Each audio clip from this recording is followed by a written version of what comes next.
Welcome back Z gamer test. ഞാൻ ഇന്ന് വന്നിരിക്കുന്നത് ഓപ്പോയുടെ ന്യൂ ലോഞ്ചിങ് ഫോണായ ഓപ്പോ റെനോ 15ന്റെ സ്പെസിഫിക്കേഷൻസ് നിങ്ങളിലേക്ക് എത്തിക്കാനാണ്. തീർച്ചയായും ഈ വീഡിയോ മുഴുവനായി കാണുവാൻ വേണ്ടി ശ്രമിക്കുക.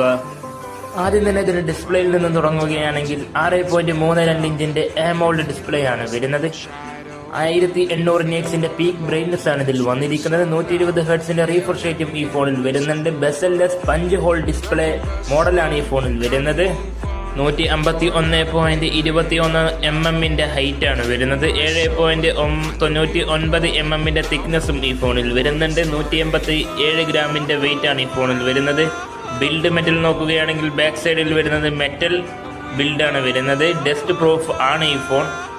ക്യാമറയുടെ കാര്യത്തിലേക്ക് പോവുകയാണെങ്കിൽ റിയർ ക്യാമറ വരുന്നത് 200 MB വൈഡ് ആംഗിൾ പ്രൈമറി ക്യാമറയാണ് വന്നിരിക്കുന്നത്.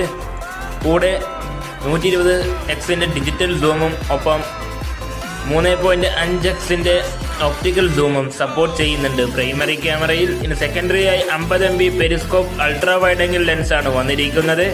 തേർഡായിട്ട് വന്നിരിക്കുന്നത് 50 MB ടെലിഫോട്ടോ ക്യാമറ തന്നെയാണ്. 4K 30 FPS വീഡിയോ റെക്കോർഡിംഗ് ആണ് റിയർ ക്യാമറയിൽ വരുന്നത്. വീഡിയോ HDR മോഡ് സപ്പോർട്ട് ചെയ്യുന്നുണ്ട്. ഇനി ഫ്രണ്ട് ക്യാമറയിലേക്ക് വരികയാണെങ്കിൽ പ്രൈമറി 50 MB ക്യാമറയാണ് വന്നിരിക്കുന്നത്. ഇവിടെയും 4K 30 FPS video recording quality ഈ ക്യാമറയിലും സപ്പോർട്ട് ചെയ്യുന്നുണ്ട്.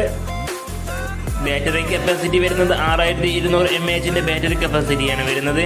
ചാർജിങ് സ്പീഡ് നോക്കുകയാണെന്നുണ്ടെങ്കിൽ 80 വാട്ടിന്റെ സൂപ്പർ ചാർജിങ് ആണ് ഇതിൽ വരുന്നത്. വയർലെസ് ചാർജിങ് സപ്പോർട്ട് ചെയ്യുന്നുണ്ട്. 50 വാട്ടിന്റെ വയർലെസ് ചാർജിങ് ആണ് ഈ ഫോണിൽ സപ്പോർട്ട് ചെയ്യുന്നത്.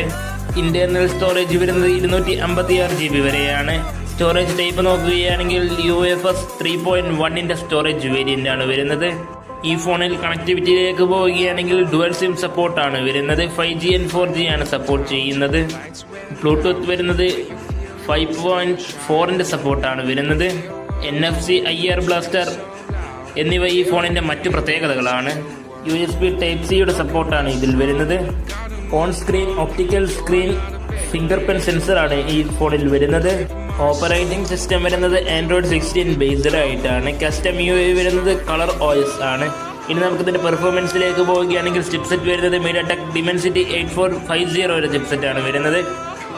ഫാബ്രിക്കേഷൻ നോക്കുകയാണെങ്കിൽ 4 nm ഫാബ്രിക്കേഷൻ ആണ് വന്നിരിക്കുന്നത്. റാം വേരിയന്റ് നോക്കുകയാണെങ്കിൽ 12 GB റാം വേരിയന്റ് വരെയാണ് ഉള്ളത്. റാം ടൈപ്പ് നോക്കുകയാണെങ്കിൽ LPDDR5X റാം ആണ് വന്നിരിക്കുന്നത്. ഏത് കാറ്റഗറിയിലുള്ളവർക്ക് ഉപയോഗിക്കാനുള്ള ഫോണാണ് നോക്കുകയാണെങ്കിൽ multi tasking, gaming and camera നോക്കുന്നവർക്ക് ഇതൊരു ബെസ്റ്റ് ഓപ്ഷൻ ആയിരിക്കും. ഇത്തരത്തിലുള്ള ടെക് അപ്ഡേറ്റുകൾക്കായി ചാനൽ സബ്സ്ക്രൈബ് ചെയ്യൂ. ഇതിൽ നല്ല മറ്റൊരു വീഡിയോയുമായി കാണുന്നവരേക്കും ബൈ.